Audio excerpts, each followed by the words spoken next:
I have so many testimonies that I could share of God's miraculous works within my life and the glorious touch that He's placed upon me in my daily walk.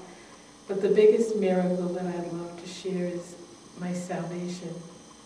I had grown up in a family with very little love and a lot of dysfunction, and there was a need to find that love. One day I was watching a movie called The Littlest Angel. It was about a little boy who had, passed away and he had gone to heaven.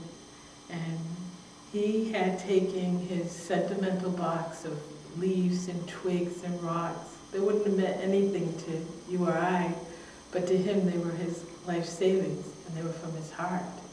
And he had placed this gift at the altar, and God said that that was the most precious gift because it was given from his heart.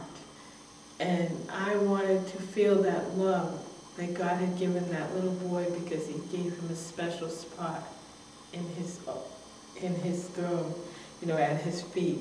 And I wanted to be there. And I remember going outside the next day and drawing a heart in the dirt and saying, I don't know if you can see my heart, but this is all I have to give. So I gave my heart that day. I remember falling asleep on the ground, not realizing that in later years that I had been slain in the spirit. I got up and I started walking around, and I heard this quiet voice speaking to me saying, you no longer walk among the dead. And from that day on, God has done many glorious testimonies in my life that if anybody asked me, I would share with them. And I thank God for that day of saving me.